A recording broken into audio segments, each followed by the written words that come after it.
On va à présent changer de chapitre. Le renforcement de systèmes de surveillance épidémiologique ainsi que le soutien aux équipes techniques et médicales sur le terrain. Voici l'essentiel de projets que l'Union européenne vient de lancer en République démocratique du Congo, financés à hauteur de 20 millions d'euros. Ces deux projets visent entre autres à soutenir la riposte à l'épidémie du Mpox. L'annonce a été faite lors de la cérémonie du lancement officiel le mercredi 12 mars 2025 en présence du ministre de la Santé publique. Le détail. La recrudescence en août 2022 du Mpox a engendré un état d'alerte général. L'Organisation mondiale de la santé n'a pas tardé à qualifier cette épidémie d'urgence de santé publique de portée internationale. Raison de plus pour mobiliser des ressources financières conséquentes en vue de son éradication complète. Cette ambition, le gouvernement congolais s'efforce à la matérialiser d'ici à la fin de cette année. Outre les efforts qui sont consentis par le gouvernement pour éradiquer cette épidémie, ceux de partenaires étrangers s'avèrent également indispensables. C'est dans cette optique que le ministre de la Santé publique, Samuel Roger Kamba, a reçu de l'Union européenne un financement évalué à hauteur de 20 millions d'euros. Le mot ont été juste et précis pour saluer ces partenariats. Je tiens donc à exprimer ma gratitude à l'Union européenne pour son engagement continu et sa solidarité envers notre pays. Votre soutien financier et technique est crucial pour renforcer notre capacité à répondre efficacement à cette crise sanitaire et grâce à ces projets, nous serons en mesure d'améliorer la détection, la prévention et le traitement de Mpox, tout en sensibilisant donc nos communautés aux bonnes pratiques de santé publique. Les donateurs de ce fonds expliquent ici la portée de ces gestes. Mais l'idée de nouveau, c'est pouvoir travailler dans les deux sens.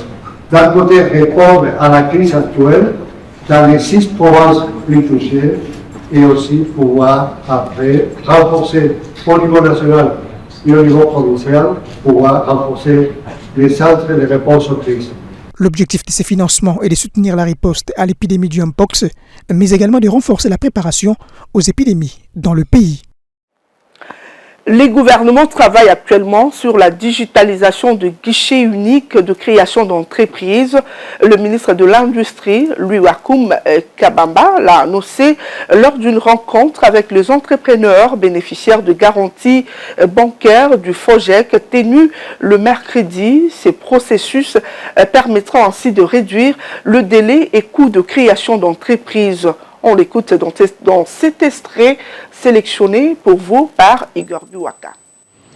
Mesdames et messieurs, chers entrepreneurs, il est opportun de vous informer de la mise en place en cours de la gouvernance numérique des affaires en RDC dans le cadre de la mise en œuvre de la feuille de route du gouvernement pour l'accélération du développement de l'entrepreneuriat national. En effet, le ministère de l'Industrie, Développement des PME-PMI a lancé depuis janvier 2025 et quasi une plateforme numérique de services et d'accompagnement de l'entrepreneur dans son parcours de création d'entreprise, de gestion et de développement de ses affaires. Le ministère est également en train de travailler sur la digitalisation du guichet unique de création d'entreprise. En concertation avec le ministère de la Justice et Garde des Sceaux, cela est en cours afin de réduire le délai et les coûts de création d'entreprise. Par ailleurs, au cours de cette année, des moyens conséquents seront mobilisés en vue d'assurer la valorisation et la professionnalisation de divers métiers et auto-emploi.